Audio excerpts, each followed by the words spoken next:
Let me start by saying this. Bear with me. Salamat Tanggari. Okay, I'm doing okay.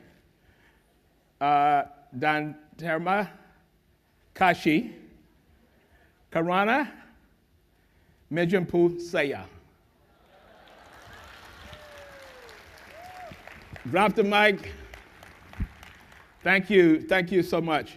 I know you've been hearing a lot of presentations over the past couple of days.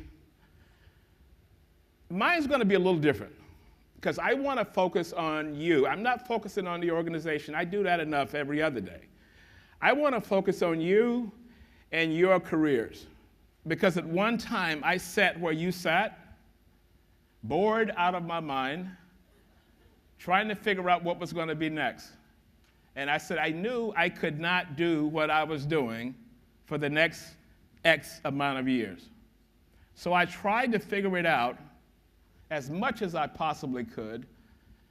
And I came up with a game plan and was able to maneuver and do things and whatnot. So my presentation is going to focus on you and your careers, and thinking in terms of moving it to the next level, skill sets required, and putting the onus back on you as opposed to the organization you work for. So my topic, Reinventing HR, Preparing for the New Model. I want everyone to stand up for 1 second. Oh yeah, this is interactive. This is going to be interactive. I want you to stand up, and I want you to envision in front of you 1 meter as a circle.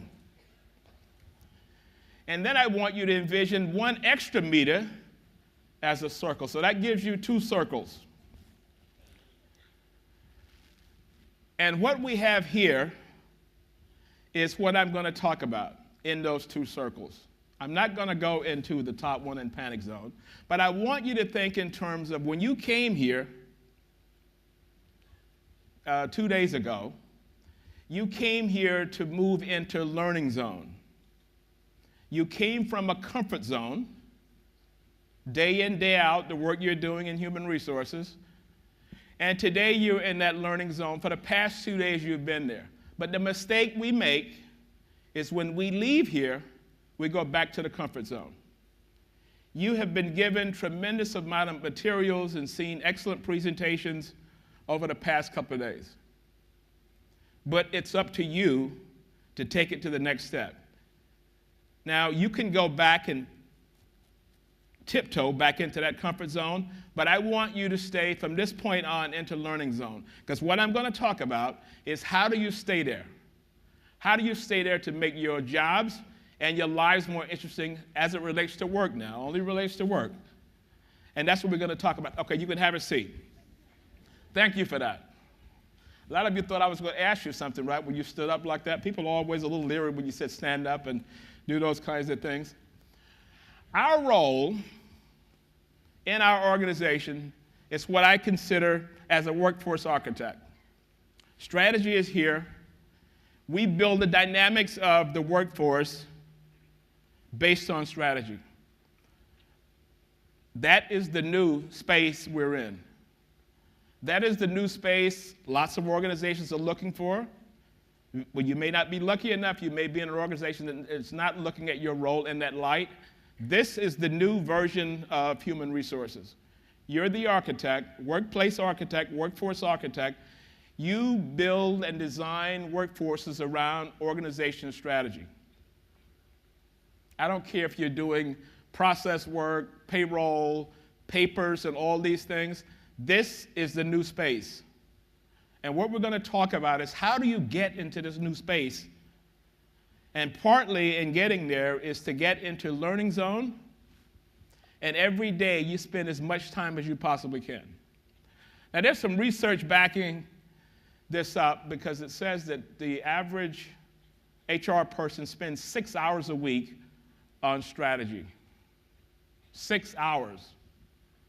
But every time you go to a conference, there's always strategic HR, strategic, and you go back to your 6 hours. So by staying in learning zone, you're going to increase that. Because if you're looking to upskill, I heard the word upskill used 2 or 3 times already. If you're looking to upskill, you can't upskill from comfort. You have to upskill from the learning space. And that's why it's important for all of you to think in terms of your career. I have to get prepared for the storm that's coming. It may not be happening on the job you're at, but maybe in your next iteration of human resources, this is what the organization is looking for. You're much more better equipped to deal with that if you're prepared. You look at pro athletes, they practice every day. They don't play a game on Saturday or Sunday, and they don't go back and play it till 7 days later. The next day or a day off, they go back to practice every day. If you stay in learning zone, you will stay in practice mode. As I said, I've been there. This is a voice of authority speaking. Because I was trying to figure out, how do I move this beyond what I'm doing on a day-to-day basis? First role in that is to think of yourselves as a strategist. Human capital strategist. When people ask me, they say, what do you do for a living? I said, I'm a human capital strategist. I solve people issues within the organization. I never tell them, oh, I just work in HR, which we tend to do. And when you do that, they conjure up all these stories, and when they went to HR and how HR screwed this up or whatever it was. And I'm like, I don't need that at this point. A strategy, understanding your industry. One of the things I talk to sometimes is that I ask people, how many of you understand or know your organization strategy for, say, 2017? 2 or 3 bullet points. How many of you could recite that? Could I see a show of hands? You don't have to be afraid. I'm not going to call on you. You could hold your hand up. Okay, a few hands went up. So back to my beginning presentation is, how are you going to become the architect if you don't know what the strategy is? Simple as that. How many of you understand the challenges that your industry is going through, whether it be telecom, banking, whatever? Okay, that's important to know. I have a client in Amman, Jordan. Their strategic goal is to no more branches in banking, because everything will now be based on technology, a challenge. Every industry is going through this challenge, and the winds of change, and that's not going to stop. If we're the architect that's building it, we have to understand what the challenges are. Right now, if your CEO came in and said, we need to, part of our growth strategy is to move into this new region, or 2 new regions. What is the human capital implications of that? What are the workforce dynamics, compensation? What are the labor laws in that particular country? If they said, give me a plan as to how we're going to accomplish that, that's what you've got to prepare for. Because it may not be now, but someday as you rise through the ranks, you will be faced with that situation, and you won't panic. You won't go into what was called panic mode. Understanding your business, understanding the business you're in, understanding the industry you're in, and what's going on within that space. So you hear VUCA, you hear all of these terms about change and what's going on. It is the perfect storm for us. It's the perfect storm. Because we manage the largest cost on an organization's balance sheet, the largest cost, the people cost. It could be as high as 70%. So imagine if we were able to tweak to higher performance, to developing the right talent so that as we move into the organizations, we can take from here and move here. It takes an individual 6 months on average to earn their pay in a new job, in a new organization coming in from outside. Imagine what would happen if we could shorten that by 50%. That's the thinking and the mindset you're going to have to move towards for your career. Because as I said, it's not going back. So how do we create this vision, and where do we start from here and going back into your space? Understanding what the vision and mission of your organization is. That's another question I ask sometimes. How many of you can recite your organization's mission or vision? Those are the three pillars that hold up an organization. And if we play such a key role, it's important for us to know what those pillars are. We have to move our mindset into this new space. HR organizations within HR departments within an organization should be seen as a solutions provider. And we'll talk a little later about competencies, and one of those competencies is around being the consultant within an organization. Now, I was lucky enough to play both roles. I've been a consultant for a while, and I was at senior leadership for a while, so I've kind of been there, done that, but you have to be at a position that you solve organizational solutions. So when I ask someone, and they say, well, oh, my engagement scores are high, my engagement scores are low, my turnover is high. So my follow-up question always is, what's your plan? What are you going to do about it? Because if that's a problem, and you know it's a problem, what is the solution to it? Now, it may not be an overnight solution. It may be a journey that you're on to try to stem those ills, but you have to have a plan. And how do you develop a plan? You read more around retention. You read more around employee engagement. Your companies sent you to this event for 2 days. They can't send you to an event every month. So you may get once a year. So what do you do in the other 11 and a half months for yourselves? What do you do for yourselves to sharpen your game? Because you have to think in terms of that. Professional development. That can be done a lot of different ways. Google Alert is the best learning tool out because it gives you every topic. But whatever topic you choose, you get white papers, you get everything. If you set up a Google Alert on anything that you're interested in, every morning on your news feed, if that's what you use, it's going to pop up. Do you read all of them? No. But there may be one or two that aligns with what you're struggling with. You have to do it on your own.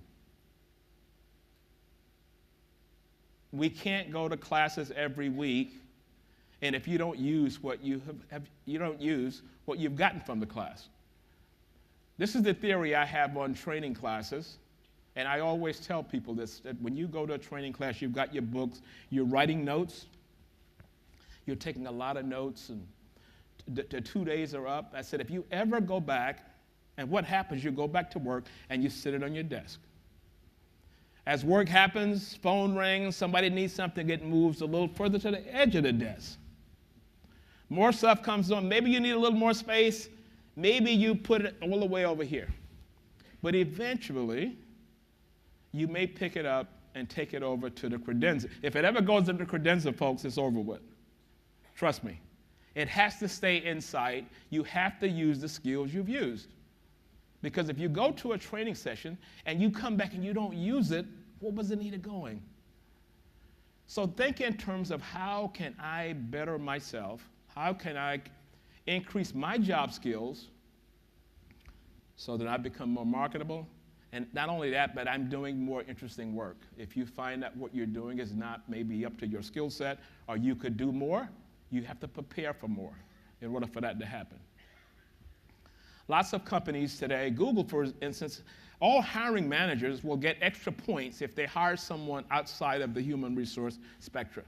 If they were to hire someone for marketing, if they were to hire a statistician or a math major and use those skill sets within.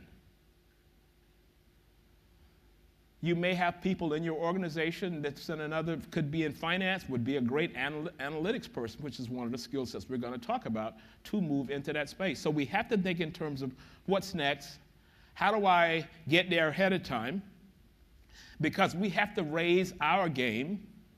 If you're not getting respect in the organization, The only person who's going to change that is you. If you're not seen as a strategic thinking person, the only way that you're going to solve that is to solve something. And you build a brand around solutioning. You build a brand around solutioning, eventually your phones will ring off the hook. If you don't, it's all wishes and dreams and hoping. And that's never solved anything. Success model. So let's imagine for a second, you're in an organization, you've raised your game, your department has raised its game, you become an integral part of the leadership team, and there's a big meeting going on, and they'll say, well, you know, Ron is not here, he's head of HR, and they will say, well, you know what, let's cancel, let's postpone the meeting until next week, because I heard he's going to be back on Friday. I said, imagine this, right? Imagine that was your role, and you had built your brand to that value for the organization to say, we can't move forward unless we have these people in place. If the CFO wasn't there, they would not move. If the CMO possibly would not move. Is HR here? No, HR is here. Okay, we can have the meeting anyway. So I said, imagine if you raise your game, raise your capability within to that point. As they say, then you're in. And it's a much better comfort level when you're playing at that level, because now you can see the big picture, as opposed to someone coming out of a big meeting and handing you some orders and say, I need you to take care of this. And maybe you see flaws as soon as you look into it, because the human capital space is ours. We're the experts on that. Nobody consulted you, but they made decisions outside of that space. So that number one role I talked about is a strategist. Translating, it's say business strategies into people strategies. If you don't know what the strategy is for the next 2-3 years, how can you translate that to people strategies? Just think about that for a second. How could you translate that to people strategies if you don't know what your organization goals are? I do that when I do a small workshop, and I'll say, you know, how many of you read your industry journal? How many of you know those things and all these kind of things? How many of you at night watch a business news channel, such as CNBC, or maybe you have a local channel here that concentrates on business? When you read the newspaper in the morning, do you read the business section? What do you watch on TV? And they say, oh, we watch reality shows. I said, if I gave a quiz on the Kardashians, I bet everybody could pass it. That was meant to be a joke, folks. I could never understand the whole phenomenon behind that, but that's another speech. Data. How are you making decisions? Based on what? If you ever give a presentation, that's one question you always want to be prepared for. We tend to make decisions, we tend to build strategies around because it worked before, or because it worked on the last job I had. What if you base that on data? How did you arrive at that? Well, based on our research. These are the data points that showed up. So we arrived at that based on that finding. That's a lot different than saying, well, we'll try it, see whether it works. This is why we don't have the value within. Airlines, marketing departments, financials, all of these disciplines operate from facts and data. You can sit next to someone on an airplane, you paid one price, they may have paid half price, or maybe paid double, because the algorithms behind the pricing just consistently fluctuates. So I asked a flight attendant at one time, I said, how did you arrive at prices before computers? Before the internet? She said, simple, we had one price. But they use it to make decisions. Banks, if you go to a bank, at least in the US, everyone has a credit score. They base your loan, they base your loan interest rates, all these things on data and fact. So let's turn our space around and understand more in this space. Now, maybe you're not the math or analytics type, but there could be someone in your department But I would still suggest you learn as much about it as possible. Google Alert. You'll find out how companies are using innovative ways to take data. We have all the data in the world, from the time we make the first contact with an individual until the time they're hired, until the time they're promoted, until the time they're fired. We have all these data points, and we never go back and take a look at it to see what we could do if we were to put this in some kind of repository and use a technique called data mining, and eventually get to the point of using predictive analytics to make decisions. I know math is not everybody's space, but what some companies are doing now, they're hiring people with a statistician's background or with the math degree. And they're putting someone in that space and saying, here's all of our data. What more would you need? We're looking to do initiative XYZ. Is there anything here that connected the dots and trying to look at that? And even the basics of knowing what is the average age, what is the average tenure within your organization, what is the percentage of high performers, what is the percentage of low performers? I hope you have more high than you have low. If you don't, how are you going to fix that? See, everything comes right back to us because this is our space. How are you going to fix it and moving it forward? Brand ambassadors. I was in Jakarta 2 weeks ago. And we were doing a workshop for a bank, and I said, how many of you have ever heard of Glassdoor? And surprisingly, only 2 people in the room had heard of Glassdoor. How many people here have heard of Glassdoor? Okay, 50%.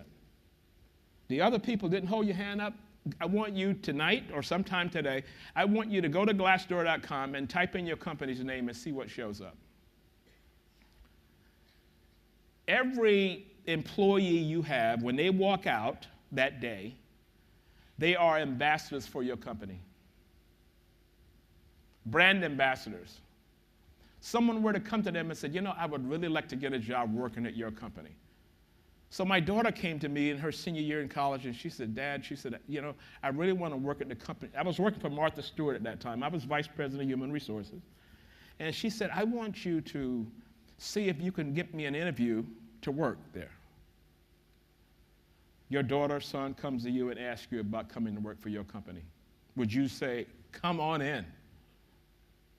Or would you say, which is what I did. I said, you know what, let me think that through. She said, why are you so quiet? You're not talking, Dad. Are you okay? I said, yeah, I got to think it through. I said, you know what, let me use connections, and I'll get you an interview cross-town to this place. I said, because I don't want to bring you into this. How many people, if you have 2,000 employees, you have 2,000 brand ambassadors. If you have high turnover, if you have low engagement, you have a culture that's toxic, all you got to do is figure out how many full-time employees you have. That's how many people are telling that story outside. If you have a positive experience, your engagement scores are high, you have good stories going out. If you don't, that's your brand. How are you going to fix it? What's your process to fix it? On the journey to fix it. Step 4, value creators. I love this concept. I'm going to walk you through this concept of the greenhouse. So I've always thought in terms of an organization as a greenhouse. In one door, you bring in all of the seeds. Now the soil is ready, culture. It's all ready, lights is coming in. You plant that seed, you water it. It grows healthy. Lots of time it doesn't. We're redundant. We take it, we do what we have to do. But for the most part, we grow. We develop our own. New strategic initiative comes in, moving to another region, moving to another product line. Who do we need? You're the strategist. You build a workforce model around that, and you come back to your greenhouse. You pick it up from here, and you move it into those new areas. Optimum way of looking at an organization. You have to build that. You have to build that. The CEO, CFO, the executive team is not going to call marketing and say, can you figure this out? Can you figure out why we don't have talent to move here? Can you figure out why our pipeline is not where it should be? We have too many people 2 years out, and we need to have ready now. How do we fix that? That's our space. The only way we're going to be able to fix it is you've got to become more knowledgeable as it relates to that. All of these topics, you're going to have to develop yourselves. Unless your company has the budget to send you out for every other 2 weeks for a training session. We are the value creators. I read an article from a banker, American banker, which is an industry Bible for banking, and he said, this was a CEO, which is what amazed me by the article. He said, I see my organization, if we don't have the right talent to carry out our initiatives or the right people in those roles, our organization is at a risk. Now, you know, bankers operate off risk analysis. And I was blown away because this was a CEO from a bank, from an industry that you would not even think in terms of people, and this was their way of viewing that. Risk, if we don't have the people. We find them, we take them through a process, we hire them, we develop, we do all of that. That's our space. And we're the only ones that can fix that. And now we come to the part that really goes back to you, the new skill set for this space. The new skill set for this space. I see some of you are taking pictures of this. I'll give you slides. I'll give you all the slides. I always want to share. I'll give you the slides. You give me your card, you'll get the slides before the end of the week. HR competencies. It's changed. It's changed from what it used to be to what it is now. Future state of this space that we're all in has changed tremendously. The days that HR was being done, the ways that HR was being done, skill set was needed 5 years ago, it's over with. I don't care what part of the world you're in, it's over with. And it's only a matter of time. Because if you're processing paper, so to speak, it's only a matter of time till the HRS system comes in and completely wipes all that out. Wipes it out. I read this article the other day. Here's another interesting tidbit. For every ATM machine that was created, it took away 3 teller jobs. So you look at these talent management suites and all these kinds of things. Imagine if you put all this stuff on self-service, and then you had all this time to devote solving ills within the organization. Now you've got space to do that. So get prepared now. Business, understanding your business. If your organization has 3 strategic initiatives, you should be thinking in terms of what is the human capital component of each one of those.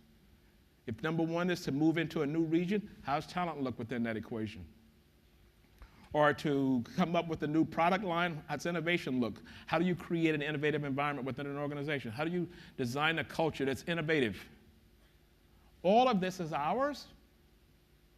I say ours because I put myself right in the same space that you are. All of this is ours, and we are the only ones that's going to be able to fix that. And the more we fix, the more we build a brand around who we are, and your phone rings off the hook. And you become that new level of human resources. Communication. Being comfortable with titles. I say titles because we always, for some reason, we freak out over titles. And this is the other key piece, is that we can always, our memory is better the higher you go up the org chart. We know their names and all that. But how many people do you know at this stage? There was an interesting article I read a while ago on this piece around communication and understanding everyone within. A gentleman who's the CEO for a major investment house in the U.S. wrote the story around the most important lesson he learned in graduate school. He had a strategy exam coming up, and the professor told him, when you come in, your paper, it will be a single sheet of paper, and you take that single sheet of paper, and that's going to be your exam. They came in, they looked on the sheet of paper, there was nothing on there. And he said, for the final exam, it's going to be a little different. I know you're looking at, on both sides of the paper, you can't figure out what this is going to be. He said, I only have one question for you. He said, you come here every day, you walk the halls, and there's a lady that cleans up after us every day. She comes in and takes our coffee cups and makes sure the place is clean. Every day she does that. He said, as a final exam, I want you to write her name on the sheet of paper. He said the vast majority of people fail. And he said, that learned me a very important lesson, that everyone within the organization, everyone, carries value. And you never know where that nugget of information is coming from. But when we see the big shots coming in, we know all of their names and all that. But you let the T-boy come in, or the T lady, whatever it's called here, we forget, or we're not interested. Maybe we're assuming there's nothing there for us. It's important that we understand these things. Consultation skills. How do you've all used consultants, PwC, Hay, Accenture. And if we have any people from PwC, any of those firms? Okay, because I'm going to say something. I don't really care if you're upset about it or not, but I'm going to say it. They are no smarter than you are. Only difference is that they have a process they go through from a professional approach. We solve issues and solutions from the seat of our pants. We get a phone call, we solve it over the phone. We're in a conversation over lunch, we solve it over lunch. A professional approach is not like that. There's steps they go through in each phase. And the people they send in on these assignments are 1-2 years out of college, so how could they be experts at what they're doing? But you know the space you're in. So if you could learn the skills and the steps of a consultancy model, your value goes up, because then you're thinking in terms of a consultant. How do I solution? What process do I use when the phone call comes in? And never trust what the phone call says if somebody's telling you that this is what it is, because they're giving you their perceived problem, and they're giving you the perceived solution. They've left out 3 or 4 steps. So you look at any consultancy model. If you Google, you'll see consultancy models in different spaces, but it's a process they go through. And when you approach problem solving from a process, you become more of a professional when you do that. If you don't, if you solved everything over the phone, you wouldn't eat, because you couldn't bill anybody. How are you going to bill anybody for a 10-minute phone call? You have to think in terms of how would they approach it and what could I do differently. Critical evaluation. Business issues, business decisions based on industry. I read an article the other day, industry or your strategic initiative, that Starbucks is coming out with 2 new models of stores. High-end models of rotisseries that you go in and you see everything being made and all these kinds of things. So when I read that, and this is what happens when you get into this consultancy mode, right away you start picking up things. Because I said, okay, so if I'm the HR person, and the Starbucks gentleman comes in, the CEO comes in and says, this is the new 2 new initiatives we're going to do. I need you to build a workforce model around each one of those. So as I'm reading that, I'm thinking through, okay, how would I model that? How would that look? This is going to be more high-end. What's going to be the strategic role? If it's going to be 1,000 stores, what's the model for each store? Can we mirror what's happened? All of those questions come about. As you begin developing your mind around that, you'll find that you will become more evaluative, and you can look beyond the words and start thinking behind the scenes as to what can we do to make sure this is a success. You own the people. They can't open the stores unless they have the people. That's our space in moving that through. Ethical practices, we all know this. If we all know this, why are companies always jammed up for some reason? Because the ethics went away. And whenever I see this, I tend to always go back to the company's site and I read their missions and their goals or their vision. And it has nothing to do with the decision was made that got them in trouble that they're on the news. That's our space to call that out if we see an organization is moving towards something that's completely alien to what we are about. I live in Dubai, and my clients, as I go and meet people they always pride themselves on how many nationalities they have within, how many languages that are smoking, how many languages they have within the organization. That is a competitive advantage. The more you have different mindsets, everyone's coming at it from a different way. If I had a company and I hired only Harvard graduates, I'd have a Harvard mentality. All hotshots that know everything, figured everything out yesterday. But if I hire from across the board, I can give it some balance and bandwidth within an organization. So we have to think in terms of what do we bring to the table that's going to make this entire piece, that make the entire focus more strategic in moving forward. So when it comes to expertise and effectiveness, we know that we must understand the basics of what we do.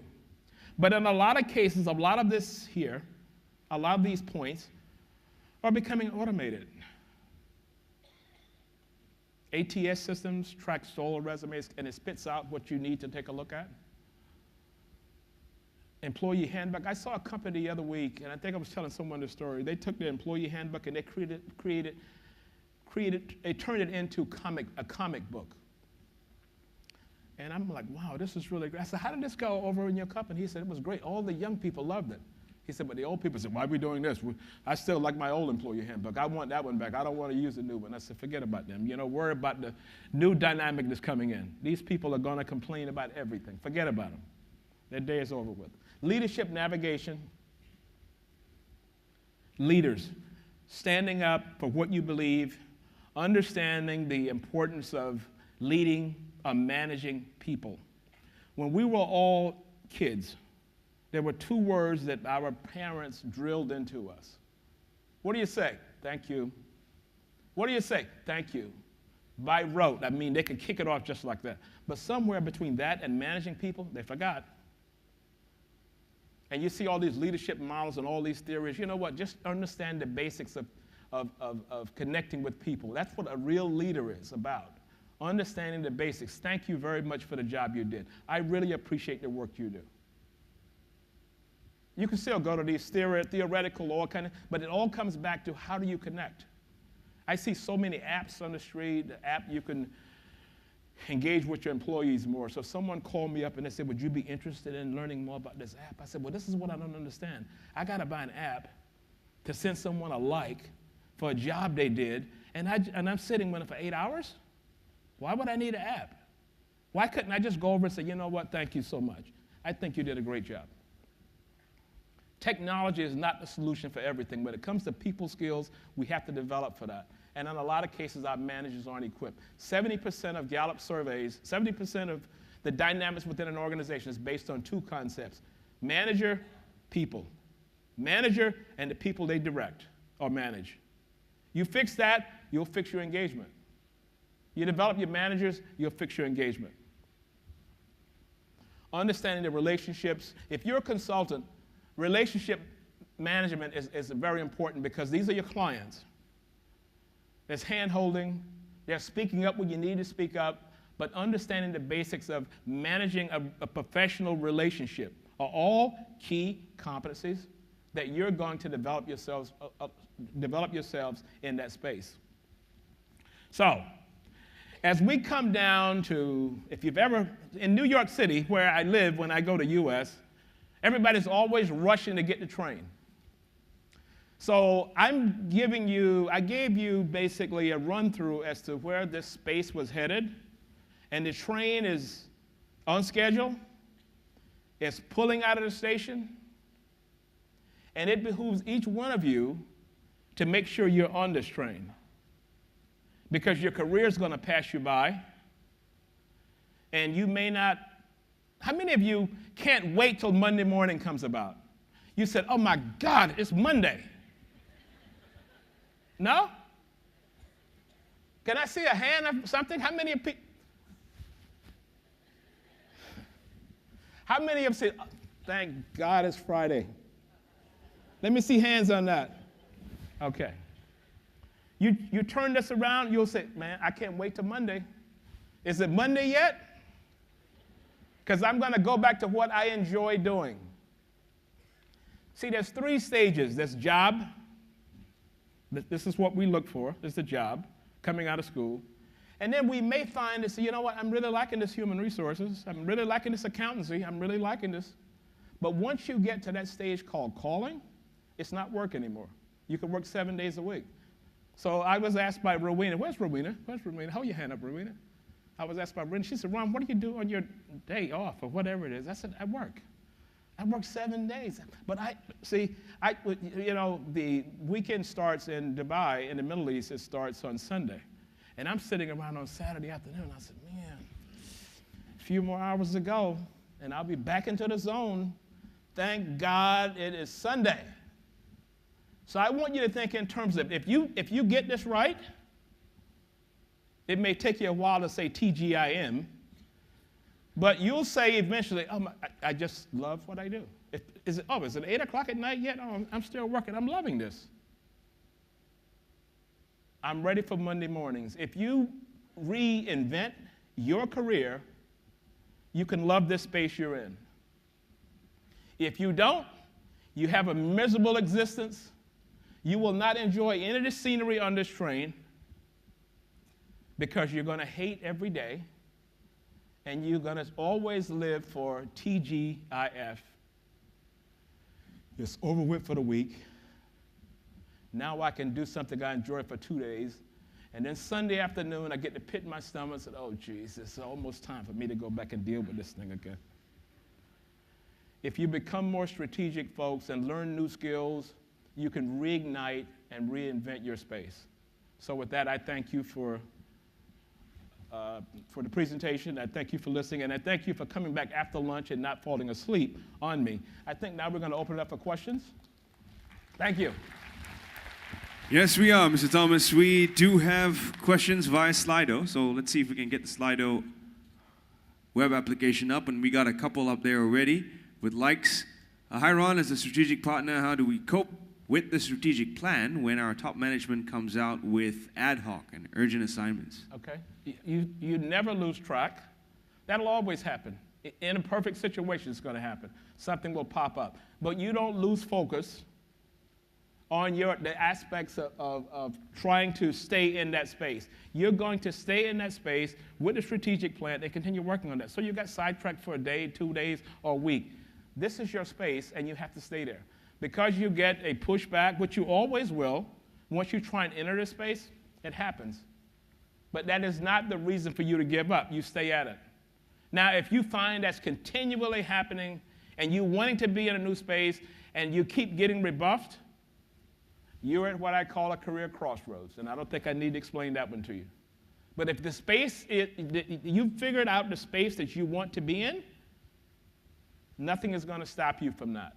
And if you concentrate on that goal and that's where you're headed, you'll overcome all of that. And you'll always have this happen, so this is a normal occurrence. The next question sounds a little political. We live in the world where the majority now feel discriminated. How do we reinvent the way we communicate to be inclusive for all rather than for some? Oh, man. Do I have 2 more hours? You know what? I talked about the nationalities, and I think that's important. In Silicon Valley, where all the technology firms are located, there's a constant struggle. How do we get people, say, that look like us into those jobs? And it all comes back to this. And we have, in our country now, a mess. I don't need to go into that, because that always drags all of my energy out. If I go into the political situation in the U.S. now,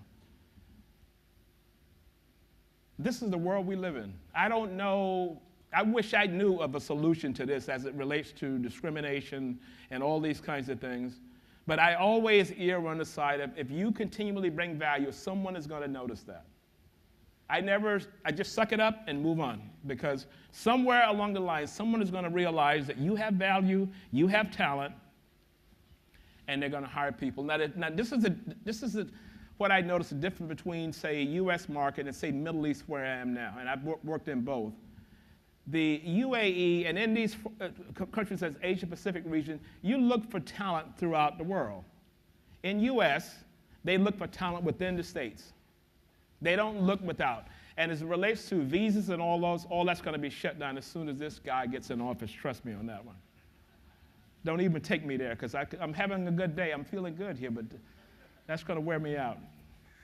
Well, the next question is not going to wear you out. How do local HR leaders, offshore offices, influence corporate HR offices on global HR policies and programs? Tips on how to be heard at the global leadership level.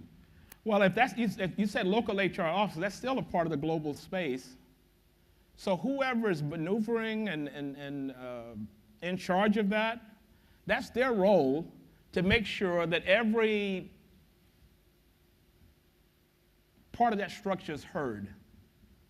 If you are a team leader, and let's pull it down to a normal level of managing a team. So you would only listen to one person on that team or two people in that team. It should be inclusive. We're talking about inclusiveness. Everyone can bring around ideas. One person can offer you a nugget that can change the trajectory of the entire organization. Ritz-Carlton had a situation with their customer service feedbacks, and they were trying to figure out, how do we fix that? What do? Which was so different and so unique, they pulled in all of the maids. They pulled in the people that drove the cars. They didn't pull in the big shots. And they said, this is the problem we're having. How are we going to fix that? So they went out to all of the local people who clean the rooms and come in contact every day with the customers. The big shots never see them. And they were able to turn that entire situation around by insight from the maids. So if you look at global HR and you look at the HR leaders, I'm going to use that same vernacular. Those could be the maids. Those could be the drivers. Every local situation is different. Everyone has to be heard. That's how you create an inclusive environment, and that's how you create a high-performing team, by listening to everyone. The next question, I think, ties into something you mentioned earlier. People in the organization who didn't like the comic book manifestos.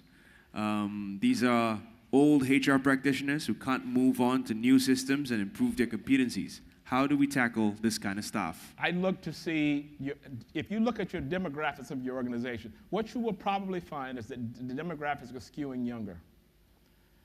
If your demographics are skewing younger, that's a different customer than the other customer. I'm not going to go into the millennials versus this, but it's a different customer. Let's look at it from a marketing perspective. It's a different customer. If that number is increasing, that's where my focus is going to be, because I want to make sure I nurture. Those are the seeds that you're bringing in, that you're trying to develop for this next level of growth. I'm not going to tune every other person out, but I'm trying to concentrate on my major clients. And if the people don't like the comic book method, well, this is the way we're going to go. And we're going to create more comic books. Thank you, Ron. The next question is on many companies hiring HR practitioners from other industries. How much time should we give these people to get up to speed?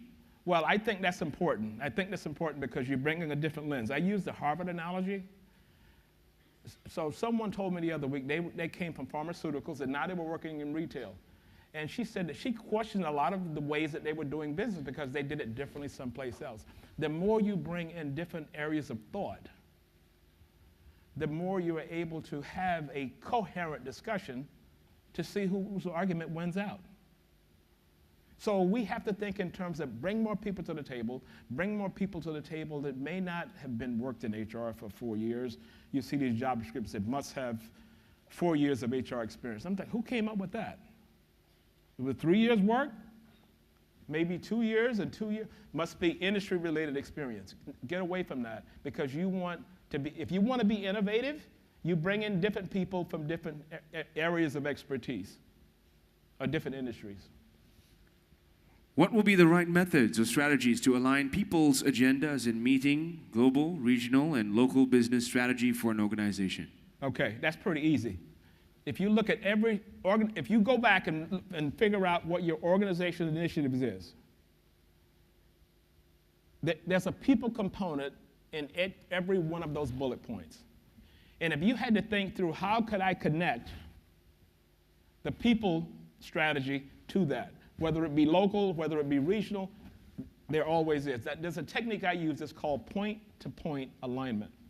And point-to-point is this: for every bullet point, there's a human capital component. And I want to break it down to a number so that now I have metrics and data, then I can say this is the benchmark, this is where we're headed in future state, this is the gap, how do I close the gap, here's my action plan. If you give me your card, I'll send you the point-to-point, no problem. Ron, I'm going to jump the gun a bit to that last question that just came in, because this is a question that's been coming out throughout the last 2 days. How do you deal with CEOs and COOs with different directions? As a strategic partner, which direction should he or she choose? Hence, he or she reports directly to the CEO. Different ways of asking this question, but basically, this has come up a lot. People are people. And you'll always find different motivations. CEO, COO thinks differently. I want to find out who's more aligned to people strategies. If the COO says, all I want to deal with numbers, I don't care what you're talking about, but the COO was interested in my strategic vision, that becomes my new BFF. I want to talk to them because eventually they may be able to change the mindset, whereas I don't get the audience to go in and speak to the CEO, but maybe over golf, maybe over dinner, they could say, you know, HR has been talking to me about some really cool things they're looking at. Maybe they can soften this person up somewhat. Whoever's aligned to people strategy will give you some time. That's who you want to spend some time trying to connect with. The next question is, what are success factors for HR centers of excellence? Okay, let's go back to the consultancy model. You get a phone call, you go into a client, this is the problem they're having, or the CEO says, we're going to move into this region. How do we solve that? Your centers of excellence, think of those as surgeons. Think of yourselves as a general practitioner. You go in and diagnose, and then you decide, I need to go to my surgeons and COEs, I need to have compensation come in on this. I also need learning and development to come in on this. And we're going to use a team approach as opposed to a siloed, you know what I mean? And we're going to solve this as a unit. That's my team. COEs, look upon your COEs, it says centers of excellence. Those are the surgeons within the human capital space. The next question is kind of fun. What is your best method or advice to influence the majority of the TGIF thinking person to a TGIM that a HR person can advocate? There is no, if I had a wand that I could say, TGIM. You find your inner space, you find that, you pursue that, it'll come. No one can fix that. No organization can come in and wave a magic wand that all of a sudden you're going to be outside at 6 in the morning waiting for the gate to open. It doesn't work like that. You've got to find your own space, and once your own space comes about, those 4 letters may start working themselves into your vocabulary. We already got the TGIF. That's already there. I think we came out of the womb with that. So now we're working on this M space. You find your space, then you can move towards that. Ron, how can HR shorten the recruitment process without compromising quality? Why would it need to be shortened? Okay, I think in terms of this, how many of you do quality of hire? Okay, hold your hands up again, folks. How many of you do quality of hire? Okay, so why would you need to do that? Have you ever looked to see if you hired 100 people last year, 12 years from now, if you went back to the hiring manager and said, if you had the opportunity again to fill this role, would you hire the same person? That's one question. Imagine if you started checking that and building up data points, you could realize how effective you were in hiring people. And that may come back to training your managers how to interview. Because if all they're asking is, well, tell me a little about yourself, and they make a decision because I said I like to play soccer and I like to do this on the weekend, which is the same thing I do, and all of a sudden there's a synergy, that has nothing to do with the job. Quality of hire is the most important piece. That's an expansion of data skills. You're looking at a recruiting process. Great, you hired a lot of people last year, but how many of them, a year out, are listed as high performers?